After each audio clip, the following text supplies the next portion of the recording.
What? You want to fight crime? Let's get dangerous.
Yes, it is showtime once again, and it is time for us to have some fun here on From the Desk of Small Press Publisher. I'm your host, Joe D. McPhee here.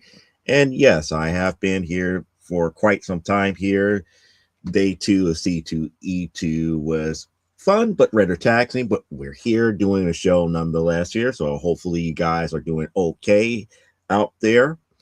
We're going to let some people get settled in first here before we go through everything here. But while we're doing that, let's go ahead and get the business ends of things out the way, saying that we always say here. Okay, there we go.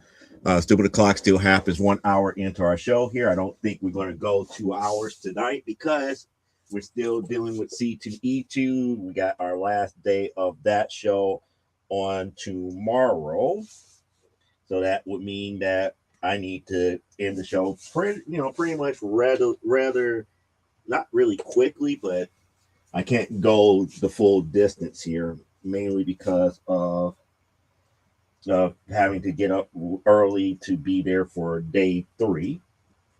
But nevertheless, we got Stupid O'Clock, which is followed up by Last Man Standing at 1 a.m. Eastern Standard Time. Then you get your respite until you have Nicholas Tucker for Nevermind the Furthermore, which is at 10 a.m. Eastern coming that Monday. And yes, there will be a comic book spectrum that is happening this Thursday. We're probably going to be talking about a lot of things C2E2 related, plus a lot of comic book related stuff as a whole here. So hopefully everybody will be ready and tuned for that here. As far as everything else that is happening, we're going to kind of save that for the update. But let's get to it because I know you want to get through it. And that is new comic book pickups for the week. We got to do this in 2 different stacks here. And the reason being is that we got our stack that's sitting right here in front of me. That is all the stuff that came in through the mail. And then we got, like I said before, C2E2 pickups. And the C2E2 pickups pretty much affects our collecting update a little bit later before we get into the actual updates and everything to that magnitude. So hopefully everybody will start catching in once we start new comic book pickups with Jughead as Captain Hero number 5. That's our first book for new comic book pickups for the week. Now, mind you, this is all the stuff that came through the mail here. We got a Jughead Jokes number 50, which is nice. Now, we got a whole bunch of Jugheads here, or at least I thought we had them all in order. I know that there was a little bit more. I think I got things out of order. Yeah, I got some things out of order here. So we're going to do all the Jugheads in one fell swoop because I know we had some older ones. We had some older Jughead, and it slowly moved into the more modern stuff here. So just give me one more second here before we do the do. do what it's doing here. There we go. So here we go. Now getting back to the plan at hand, we're dealing with Jughead. We got Jughead number 43 that came in. Then we got Jughead 44, which is nice. Then we're going to go all the way to 61, which is nice here. Him on the psychiatrist couch and everything, which is pretty good. Then we got issue number 67, which is nice. We're going to follow that up with issue number 80, where we have the alien there. Talking about, he was like, he went through a week's allowance in only 5 minutes eating hamburgers.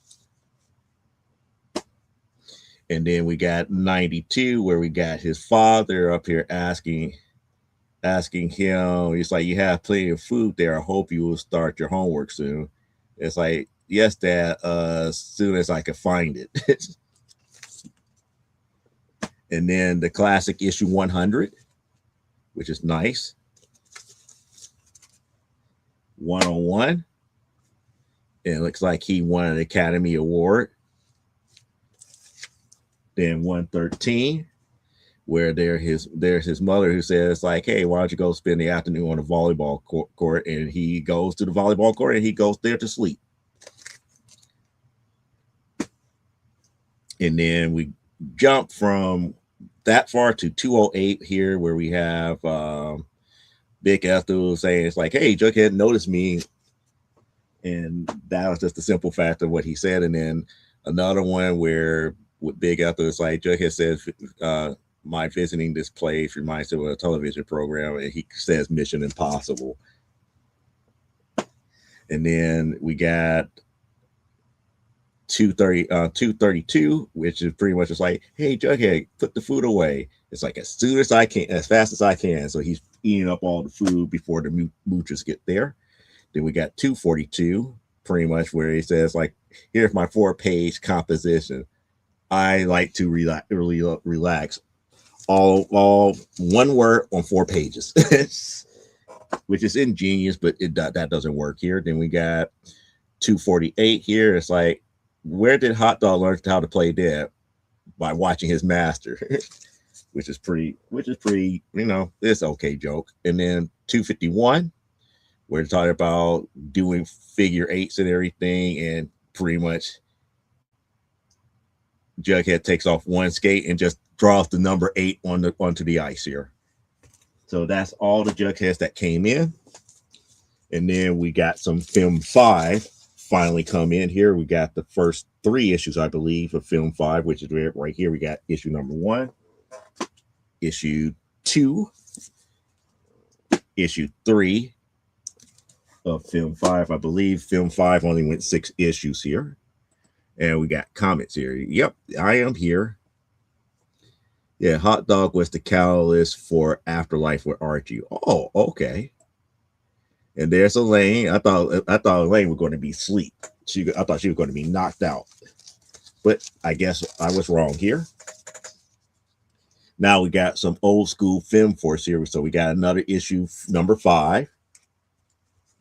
And then another copy of issue number 30. Eventually, I'm going to try to get an issue number 30 that's graded where it comes back a high 9, and I'll be happy here. Then we got the final one of my more missing pieces of Night Vale's Cauldron of Horror. This is issue number 3. I think I just about got all of them now for Cauldron of Horror. And I'm still missing pinup number 5 here for the Film Force pinup portfolio. I have all the volumes now except for volume 5. So we're getting close to having a complete set there. We got another copy of Prudence and Caution. And they're saying that this one is actually signed. I'm trying to see who is, well, actually, I haven't opened it up here. But it is, they said it is signed. I have no idea. They didn't say who it was signed by.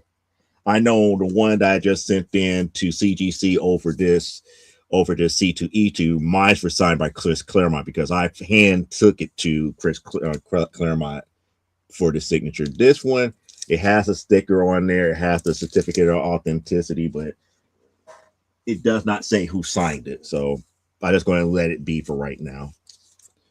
So we got here we got ghost number 35. I thought I had some more ghosts here, but I guess they're buried somewhere. But there it is, ghost number 35. I believe that's from volume 2. Now we're getting close to having all of Gen 13 bootleg, which is I have issue number 17 right here.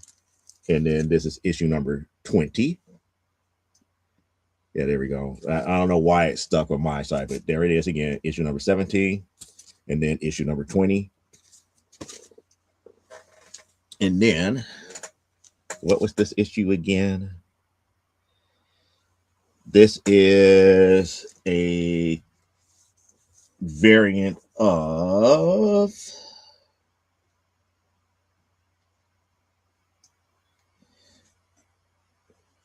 Archie versus the World. I don't know which issue it is. This is Archie versus the World, issue number 1. And this is the Valerie Brown from Josie and the Pussycats variant cover here. Yes, sorry, ladies. Autocorrect. No problems here. I'm actually heading off to bed. I thought I should at least drop in. Cool. I'm trying. Well, people want to know. Well, since you guys want to know, and to be quite honest, I really don't. I really not all that caring about who signed it. But if this is a second Chris Claremont signature, I'll be happy. Because if that one does not come back the way that I think it should, at least I have this one to try to send in. But I'm trying to pull this tape off where I could still reuse it. Okay, I think I can still reuse it. Most of the adhesive is still there.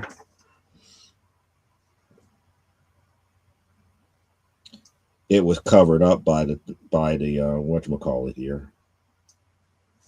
It was covered up by the certificate of authenticity. This was signed by Mike Weatherby, which is the inker on this particular issue. So this one is signed by the inker. So no, I did not get lucky, and it happened to be a second Chris Claremont signed one. But Mike Weatherby is not that bad. The inker, having the inker sign is not that bad. Not on my must get graded list as of yet, but it's good for having here. Okay, so we did get Martha Washington Must Dies, as well as Lady Mechanica Free Comic Book Day 2021, which is nice. Yes, as I said. So she's saying it's okay. So CB Lil started barking when you say Lassie. Later, I'm sending origami crane with stickers, and they go and say, and they're saying thank you. It's like, you're welcome. Okay, I'm heading off to bed, or I won't be up tomorrow. Yep, night all. And then they're saying Mr. Weatherby. So we got Martha Washington Must Dies and the Lady Mechanica Free Comic Book Day.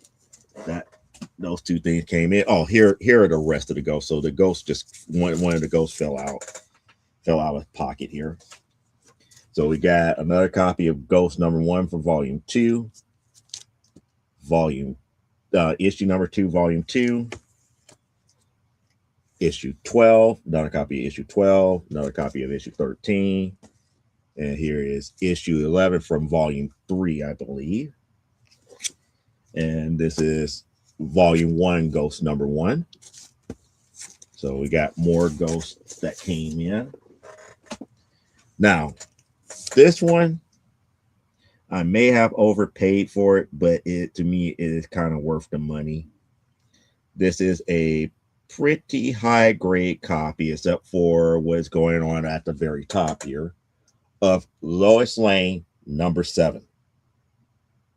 So this is issue number 7 of Lois Lane. So this is a very low number of Lois Lane, because Lois Lane went into the hundreds. So getting an issue number 7 for the price that I did is okay, but I believe it could have been done better. Kind of like how with this one here, this is Patsy and Hetty issue number 95. Yeah, there's a big chunk out of it, but this is their graduation day issue more so than anything else. So that's one of the reasons why I bought it. And it was relatively cheap too. When I say relatively cheap, I paid less than $5 for it. So here is definitely what I believe is a water damaged Supergirl number 1. It definitely need to get pressed because it's all wavy and everything. But I believe it's water damaged in some form or some fashion, even though it doesn't show it.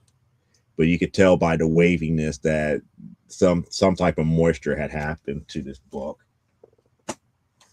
Then we got some old school Black Panthers from the short-lived limited 4-issue limited series. So we got Black Panther 1 and a Black Panther 2. And I believe I'm getting close to having that full set of the limited series. We got another Thing number 1, pretty high grade for like $8. And that actually came with this freebie here. And you guys know I'm not a big fan of Batman. So at first I was like, oh, I got this. Like, he gave me a Batman book until I saw that, oh, this is Batman and Black Canary. So I was like, okay, so we got Black Canary up in there. I'm kind of good with that here. You should use the scissors to trim a nice line against the missing chunk, and then it doesn't chip. Yeah, maybe. Then we got another copy of X-Men number 3 from the Volume 5 series. Another copy of Gargoyles Desdemona from Free Comic Book Day. That's another one. Then we got from Alfred Harvey a Black Cat number 9 here. I think these are reprints of the original Black Cats. Now this time it's in color, so that's a good sign here.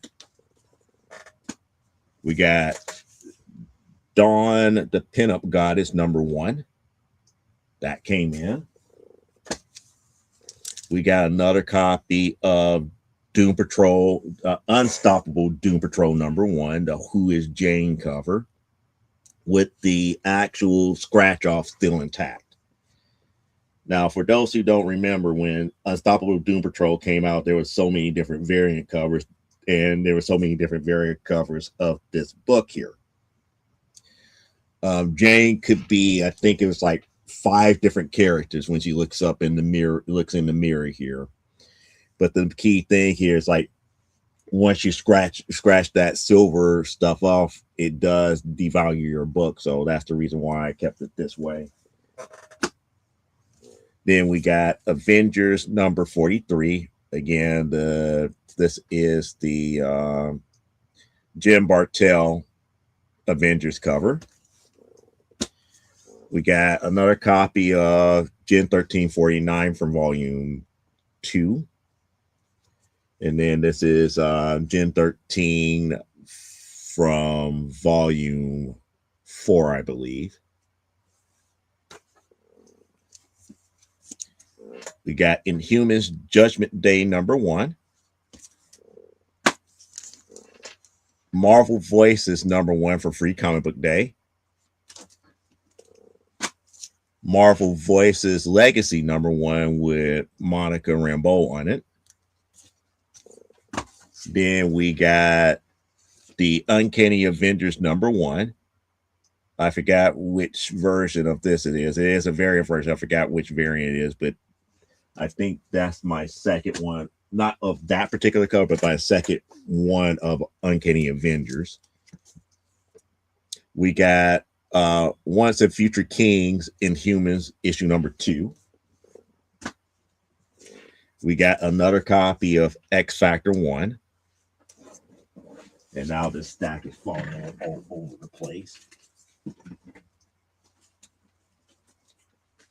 It won't stay stacked up the way it's supposed to. Give me 1 second here.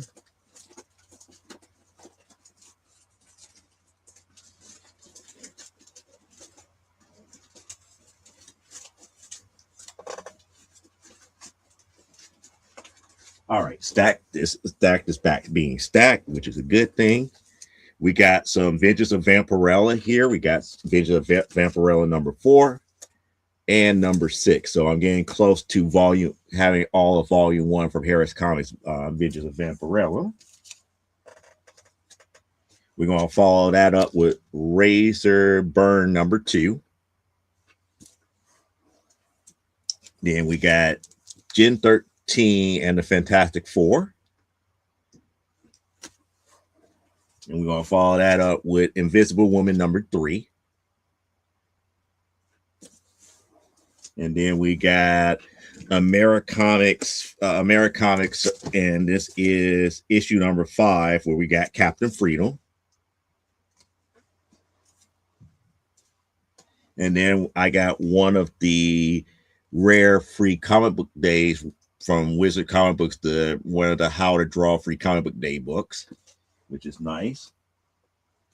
And then we ended up getting finally a good copy of New Mutants number 16. I believe this is the first time that the Hellions fought the New Mutants here. And I believe after this issue, that's when I forgot which group did it, but the Hellions died the issue after that. We got from volume 4, New Mutants number 5 from volume 4.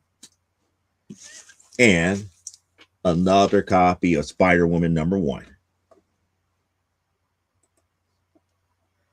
Yeah, it's like it's like it's like OG 40s bookies. Yep. And then this is what we got in the hard case here. We ended up getting another She-Hulk 1. This is the Dan Slott and the Adi Granov cover at a 9.6. That came in. And then the 9.6 Hulk 1, which is the black and white sketch cover variant. So that's the black and white one. I do have the one of the colored ones here. I don't have the one where they have her in green. I have her as Jennifer Walters here. So I'm going to hold off on sending that one in. And then the one that made me happy here, which is a 9.8 of the Charles Soule run of number 1 here. So that was the stuff that came in through the mail. So that's the stuff that, really makes me kind of happy that we got new comic book pickups for the week. But because it is C2E2, there is a smaller stack of books that we got to cover before we deal with the update. So with that being stated, here we go with the smaller stack here. We're going to start the smaller stack with Mr. Miracle number 1 from the Tom King run first print. Now, I have Mr. Miracle number 1. I believe it was a second print plus the director's cut, but this is the first time that I actually had the first printing. So now I feel very good about that. Spider-Woman number 6 from volume 5. So that means I am not missing anything from volume 5 now. So that means that the update has changed here. We got from volume 7, issue number 20 and 21.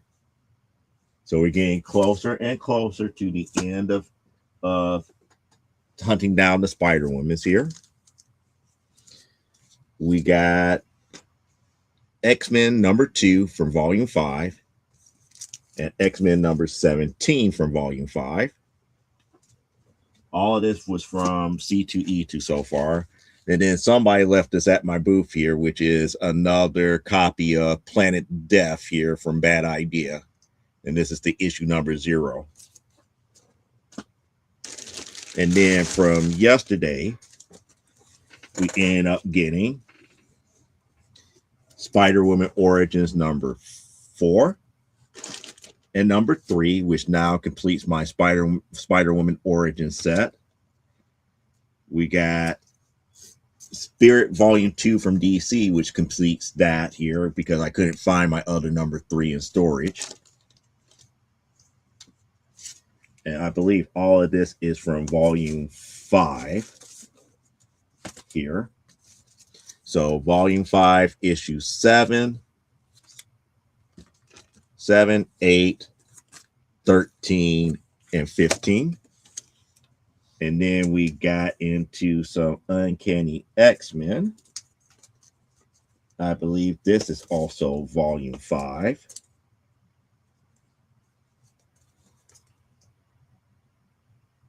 Or is this Volume 4? Hold on. I believe it's Volume 5. Because I've been, checking everything as I go here. Yeah, this is Volume 5. So Volume 5, Uncanny X-Men. We got issue number 11, 15, 16, 17, which is the movie cover, which is weird, 18, 19, 20, and 21. Then that brings us to the current run, I believe, here, which is Volume 6. I believe Volume 6 is the current. Yeah, Volume 6 is currently the one that's being ran right now for Uncanny X-Men. Issue number 11, 12, 13, 14, 15, 17, and 21. So that means that was all of the pickups from C2E2 to this point. So, comic book pickups for next week may have some more books from C2E2. I don't know as of yet. All the older books are way too pricey. Way too pricey. I mean, I found some Wonder Woman books that I wanted, but I'm not paying $500, $600, $700, $800 for books. It's bad enough that I gotta pay, $100+ for issues below, getting below 100. But there we got issues that in the 130s that they want $100 a pop for. I'm up here, it's like, no, those should be like $50 a piece. They're not high grade. They're not, of the most upper echelon, but it is what it is here. So you ordered sushi. Okay. Yeah. I sent you a Facebook message.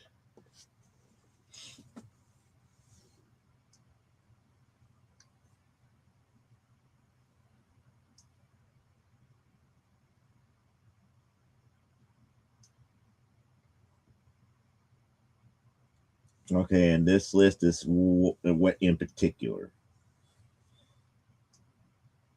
Countdown Arena, I think I could probably find. Aftermath for the Four Horsemen, that's probably going to be easy. Atomic Toy Box, I don't know. The Bad Girls, I don't know. And the reason I say I don't know because those titles are not as common as you think. And Ghost Station Zero, we might be able to get.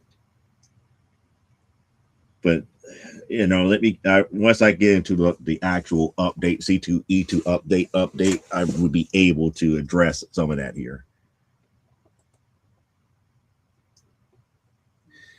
No, that's again. Let me get to the update here, and I could tell you why I'm saying what I'm saying here. So now, since we hear C2E2 update. So far, so good. We're doing very well as far as sales is concerned. As far as sales totals, as far as the amount of books sold, not amount of books sold, but total take in. Total take in has already beat what we took in last year, and we're equal to what we usually get over like the last 5 years, and we still got a full day to go here. There is a good possibility that if like I said, I'm still keeping my fingers crossed, because if we could move at least a couple $1,000 worth of merchandise, it would be one of the best things ever. But we're getting close to like our high benchmark ever for C2E2 here, and that is a good thing here. And the reason why I say it's a good thing, because throughout the whole entire thing here, we had people buying the brand new Legends of the Giantess Slayer series. So we had a couple of people that bought that here. We had Sonya, who bought a couple of slabs. So I now know that the slabs are viable, and people are been looking at the slabs and everything. So we got customers who are willing to buy slabs now of our work, or the custom covers and stuff that I do, such as this one here. I know I posted this on Facebook for those who do follow me on Facebook, because I did ask about the background color. So shout outs to Neil on suggesting yellow, because with him suggesting yellow, it does kind of pop a little bit, because he said that the yellow will make the purple kind of pop here. So that's the front cover there. I'm going to kind of bring it in before you can see what she's saying. It's like, are you kidding me? And then the back, we have a more of a close up here, and still in the same yellow, and she says this. So we get, we try to get books like this slab, signature series slab, up on my artist account here, for people to have one of one artwork on our sketch covers here. And then, because I did challenge Elaine here, because Elaine did do a sketch card worth of Storm here, so I gave her one of my Storm sketch covers. Like, here, I'm going to try to help you make more money by making you do a sketch cover of Storm based upon the card that you did here. And she went ahead and did it. And it's like, okay, fine. It's like, you know what? I'm going to do one too. And I made certain that I didn't do the exact same one that she did here. So I got it basically penciled out here. I still got to ink it. I still got to color it. But yeah, I'm going to have that done. And on the back, I probably do kind of something similar, where it's more like a headshot or a different scene or action with Storm here. But there it is, Storm number one. I got ink it, and then put in the background and everything here for it. But I now know that people like the sketch covers and everything to that magnitude, so that's a good thing here. And also, this is one of the first times that we teamed up with other people at C2E2, other creators and artists, where we did a little bit of a scavenger hunt. And the way it works is that if anybody purchased from any of us in the scavenger hunt list, we give them a map of where everybody who's participating, a card with a map that we sign for every time a person comes by, after they buy from one person. And when they come by and everything, we give them our pitch as far as our books and products and everything to that magnitude. If they buy, they buy. If they don't, we give them something, and then we sign their card. And the first 10 people who completes the scavenger hunt would get a goodie bag of comics and other comic book related memorabilia that's worth over $100+ here. And when we say $100+, it's not just, books and stuff from the creators that work. The organizer went out of his way to get some really, really good graphic novels and stuff to put in these goodie bags, in addition to all the other books and stuff that we donated here. So it was worthwhile to complete the scavenger hunt, but also at the same time, it brings business to everybody. And that's been helping us a lot to, get people to stop by, because with us being at the very front of the show, people always bypass us. And by the time they get to like Artist Alley or the small press publishers back in the back, and they finally buy from somebody back there, it's real easy for them to zip around that area, but it forces them to come back to the front, to come back to us. And then they're up there like, oh, we missed you the first time around, or we've been having a hard time trying to find you because we thought you was going to be back there. But, it is what it is for right now here. And yep, she says she was going to say yellow. So, that's been helping us out a lot too.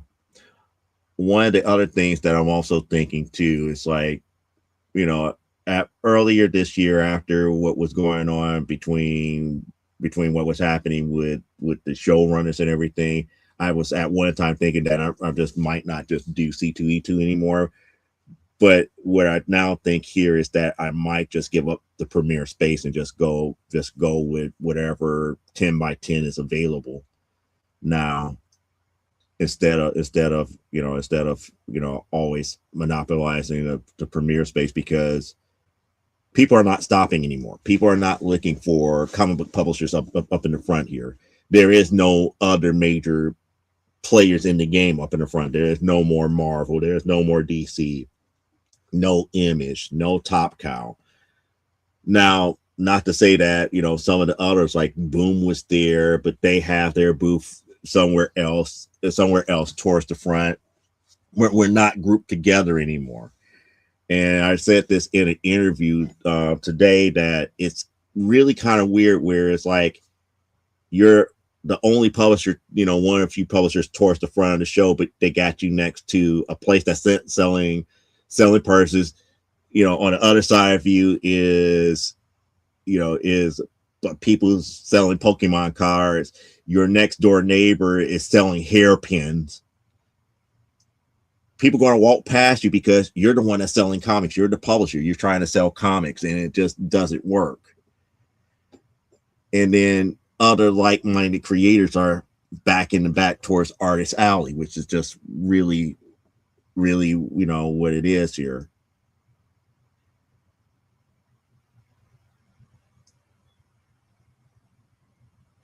Yeah, that's kind of like the messed up thing about it, because one of the things that what I learned from doing shows like C2E2 New York, San Diego, and a lot of the bigger ones, getting to Artist Alley is not an easy feat. And there's a lot of big names that challenge for Artist Alley spots here. Your best bet is to buy a booth, but it's kind of like luck of the draw. It's like kind of like luck of the draw and rolling the dice as far as where you're going to be at when you buy just a regular booth here, unless you get premiere space.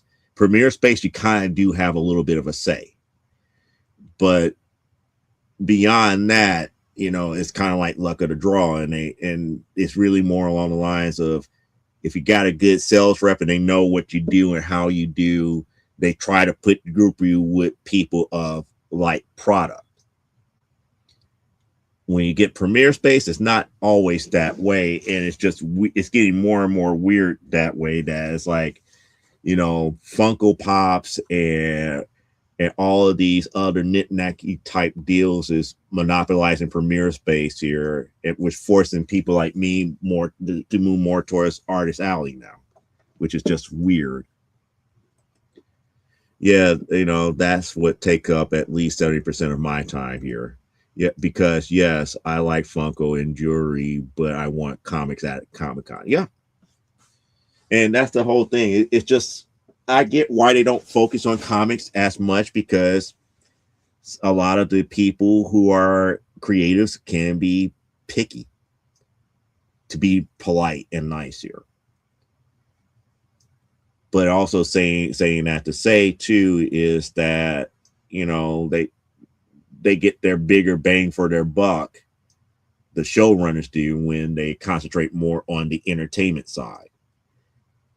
It runs a lot smoother and makes them more money when you got got at least, a quarter of your attending audience wanting autographs and stuff from celebrities, or trying to get in there to get the latest and greatest Funko Pops. But saying all that to say, one of the things that I really missed is that there's not really too many vendors with the cheapo boxes anymore. And that's the thing. It's like there's no true dollar bin diving anymore.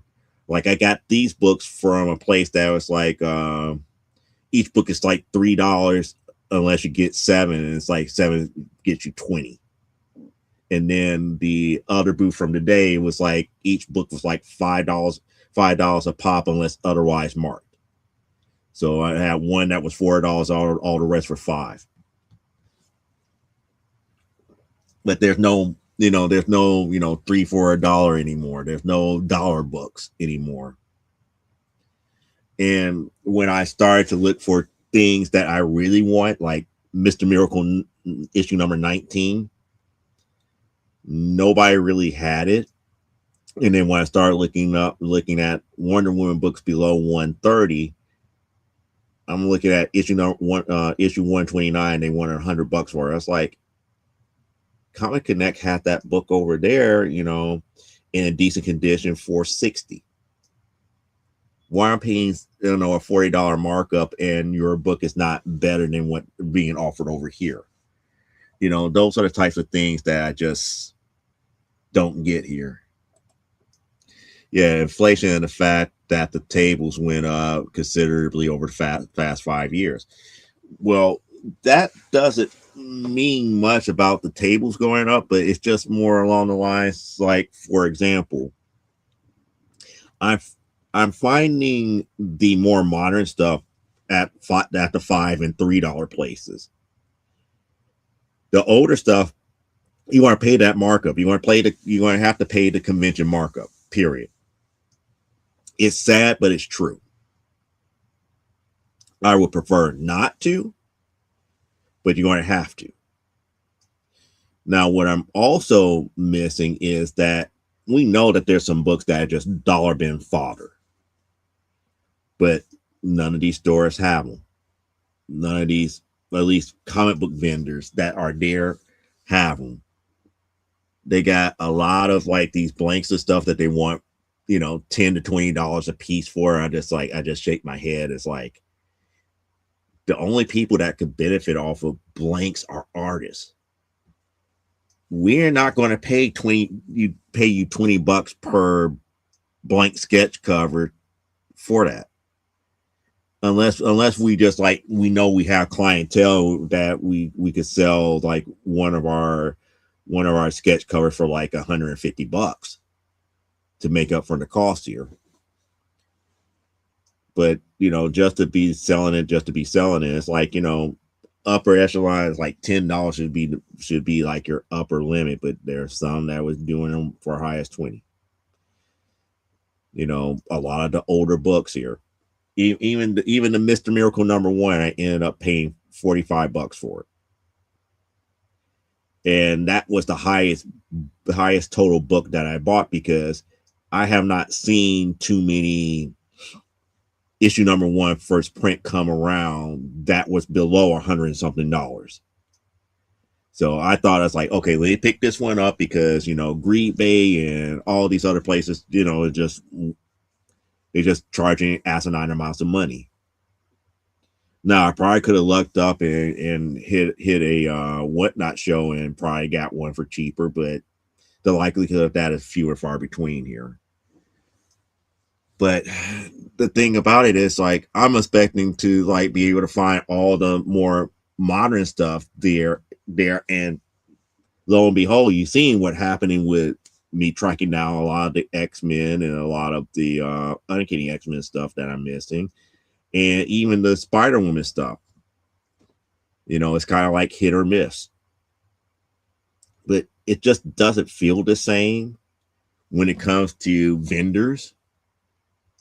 And not to say that it's the vendor's fault here. It's just more along the lines, they know what to bring to shows and what actually sells, and for them to make their price points to get their booth cost back.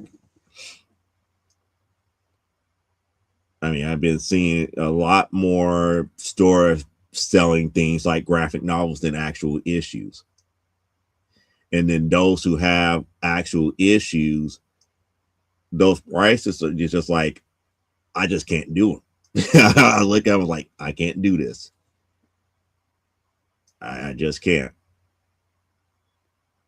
And then the other thing, like I said, going around looking for Wonder Woman, it's like, oh, they got maybe like 5 issues of Wonder Woman from Volume 1, sometimes only 2, and those 2 were like, oh, this is tail end of the 70s. And then the places that do the older books, just forget it. That markup is beyond ridiculous. Now, I did see some very immaculate ones, and I was like, if I was wealthy, I would just go ahead and plop down the money to get it. And we're talking about, Wonder Woman Volume 1 issues that was like low 50s and above and below, I should say, low 50s and below. I was like, if I had the money, I would be like, here, take it all. Take it all. Then when I say take it all, I'm talking about, what was it? I saw like a Wonder Woman 36 out of 4.5, and the guy only wanted $550. I was like, here, take my money. Now, if I have a very good day where we do, about like over $1,000 worth of sales, I'll be like, yeah, easily. It's like, go back to him. It's like, remember that book you showed me? I want it now. Give me that. But I don't know. But the list that you sent to me here, it's feasible. I just wish there was more people that had like, the $2 and $3, sales here. It's just, I just don't know what it is. Everybody wants to have, their books sold at fair market value or fair market value with the convention markup. And I just can't see it. I just can't see it here. But nevertheless, if I get there, well, I will get there early enough here. So I probably would check on some of the lists here and everything.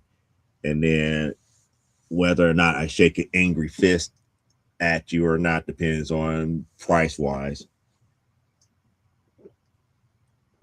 If the $1-3 place have the majority of them, I probably won't be as upset, because the 7 for $20 is a decent deal. 7 for $20, I'm looking at what, 10,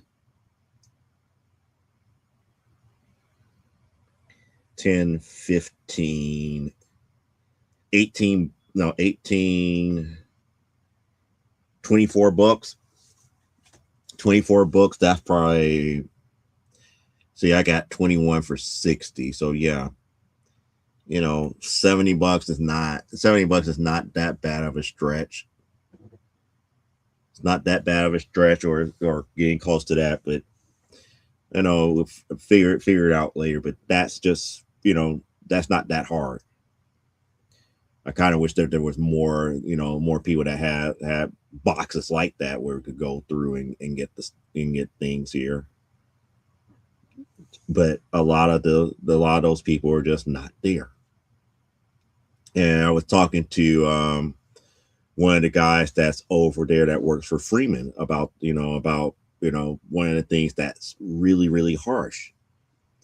And that harshness is that for brand new people, for their very first C2E2, and with a lot of stuff that goes on behind the scenes,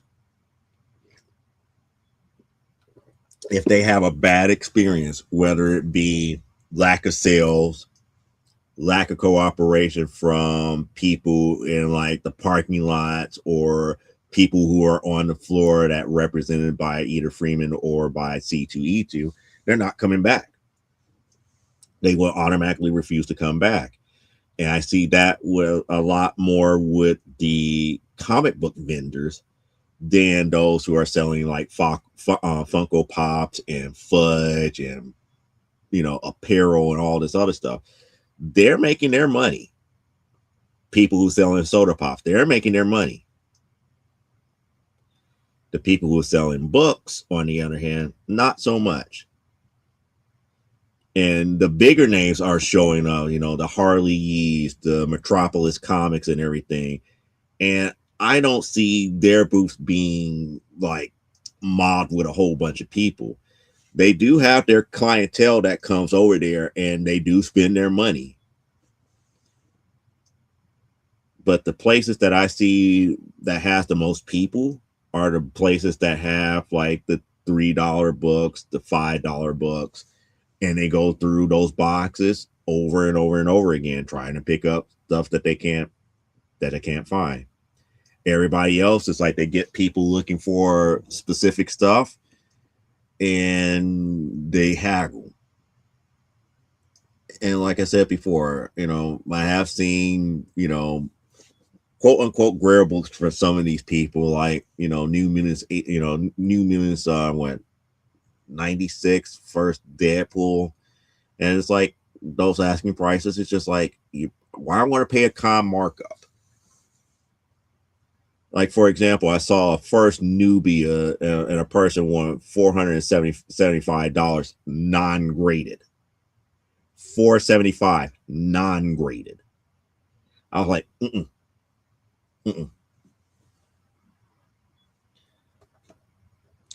I did see a couple of absolute Batman ones, but like I said before, it's just some of these prices is just like I look at them like, nah. I saw what was it? Wonder Woman 86. Water damage, discolor, all this other stuff, and the guy still wanted close to $200 for it because it was below issue 100. I get it because those issues are rare because not everybody have them, but I'm not paying the convention markup for books that I know would be no more than like $100 at best. But it is what it is. Now for newer stuff, for creator owned stuff, it's a whole different ball game. People come, looking for comics, and we're there and we doing something that interests them, they will buy. That is reassuring. That part is reassuring to me here. But the messed up thing about it is that even with all these vendors that are there, and they do go around to Artist Alley, they do go around seeing what artists are there, because again, these stores do get their signatures, they do get their products and stuff signed and everything for their clientele for whatever city that they work out of. But what is messed up is that there's not more of a partnership with those who are doing creator owned titles. And these stores are not trying to do partnerships with us creators like that, where it could be a mutual thing. It's like your customer base could become our customer base, and we could pretty much cut your expenses down as far as getting our books. But it is what it is here. The good thing, the other good thing that happened here is that Greg Horn has now at least 20 copies of AWF number 3. So for those who do follow Greg Horn, once he sends a whole bunch on to CGC here, you might be seeing them on his Whatnot shows and everything more often now. So that's a good thing. And the good thing about that is that because he does not own the rights to the issue, they do have to come back to us here. It's kind of like a win-win. It's his artwork. It's his artwork. He's entitled to show his own artwork. I don't have a problem with that here.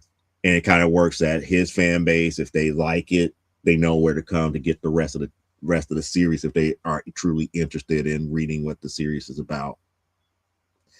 So, like I said, my job is to make everybody money as a publisher, not just myself, for anybody who work on covers, anybody that works on lettering. We all make money or we don't make any money, period. It's like, what was the old rap saying? It's like, it ain't no fun until everybody gets some. So that's the whole thing. That's the whole thing in a nutshell. It doesn't make any sense for me to be the only one to make money while everybody else is suffering. Because that way, if it was like that, people won't work for you. People will half-ass things. But if you treat them right, treat them good, and do what you need to do as far as getting everybody exactly what they need here. Just like with Steph Wilson, I still need to come up with the money before I could get the foils over to him, because he has his own show, and once we get the foils, at least a good enough stash of the foils for issue number 7 of Amazonia, I'm going to give him another 20 or 30. It's like, do as you will. You gotta show people love your artwork. You know, the only thing is good advertisement for us, and it makes you money. Even though I paid you your fee and everything, it still makes you money. Do as you will. Sometimes you just got to do that. There's Tat. There's Tat here. So, those are the types of things that are really happening behind the scenes of C2E2. Other things that happened, I did attend a award ceremony on Friday. No. Yeah, it was on Friday. So Friday, and if you paid attention to the actual YouTube channel, you would see a video out there that was uploaded that says comic books for kids, the 2026 comic books for kids awards.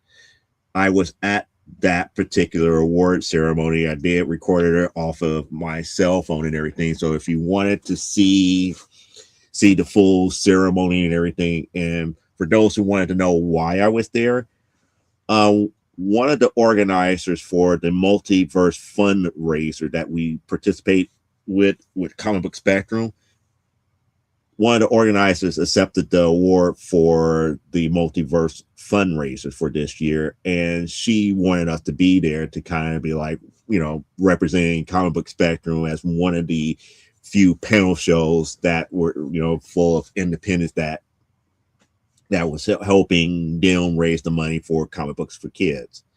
So I was there, happened to have my cell phone. We recorded the whole hour of the award ceremony and went from there.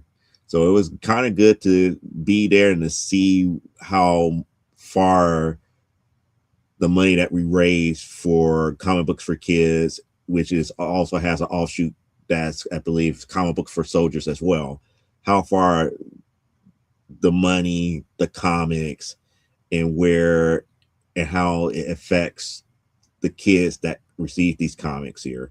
So that's the reason why I kept the video and posted it out there on this particular YouTube channel.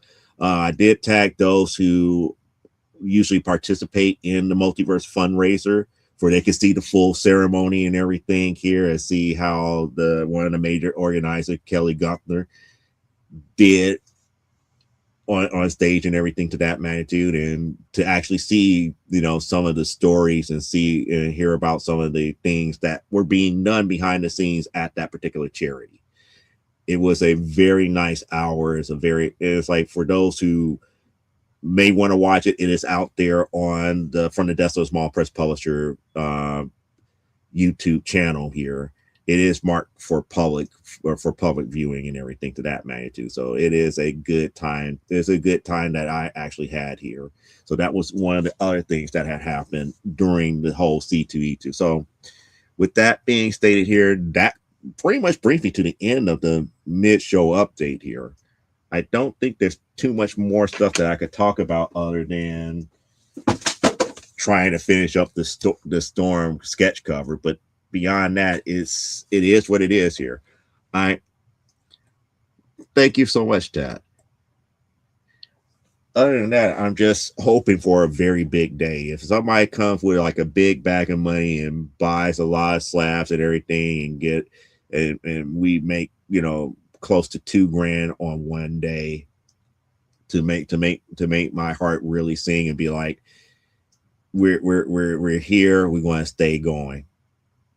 But right now, we made more money within like the last, compared to the last 5, I would say even the last 8 years. We made more money in these 2 days than we made in conventions in the last 8 years. It's very hard to get back to the way that we used to sell back in like the early 2000s, but we're not a brand new company anymore, but we do have brand new product that comes out each and every year. The one of the major things that I kind of wish we had was the role playing game, and that's coming soon. But we did have the brand new comic book title. We did have the re-release of the corrected version of issue 5 for primetime Saturday night in its A cover. The foils are still jacked up. We're still working on that. We're still trying to figure out what actually happened, but at least we got that together here.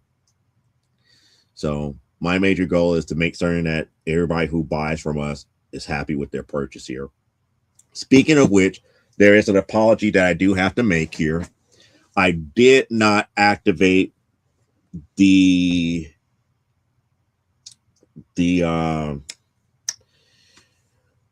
Legends of the Giants and Slayer on the actual company website as of yet. The reason being is because I got so busy that I didn't realize that I haven't turned it on for people who could not be at C2E2 to buy it. So when I finish the show tonight, I'm going out to Wix and I'm making certain that people can start buying them from this point forward. So the digital version is ready to go. If you want a physical version, you can order it and then we'll send it to you via mail and everything to that magnitude here. So I do apologize for that. I said that we were going to have it active Thursday. Everything just went, sideways from Wednesday to now, as far as getting the chance to sit down and making certain that the company website had it active. But now, since I made certain that I have to make time to do that, we're going to do that right after this show here. So that way, you're not going to be missing out here. Everything is still going to be active. And we're still keeping our word about the C2E2 edition of that. That won't hit the website until, I want to say, until May. We're not putting that out there until May. But we're going to have the A cover and we're going to have the Not Safe for Work cover available for you to be able to purchase. So with that in mind, I'm not certain if there's anything else or any other questions that you guys have about C2E2 here. You have to be mindful. I couldn't go to many panels because why? We're selling books.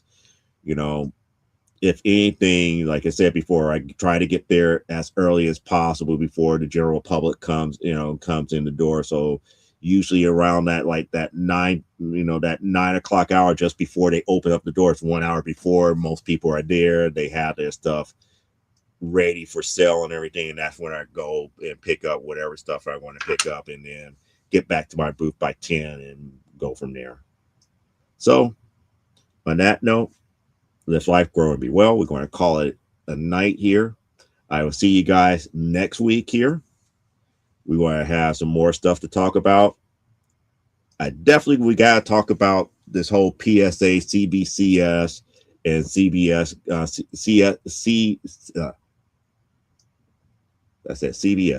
CBCS going bye-bye. We have to talk about that. We have to talk about the lie that was told by PSA. Take care, Tat. We have to talk about the lie about that PSA told us when they bought Beckett, and a couple other things here. But I know how people are reacting right now. I'm seeing it's like, we told you so, this, that, and the other. It's like, yeah, the writing was on the wall, but PSA lied. People don't. What makes me think people don't read. It's like if you read all the press release when PSA bought Beckett, the one thing that was expressly said was that they had no plans of stopping CBCS. They were going to run the two in parallel. That was because they did not want to mire the Beckett name. That was in press releases.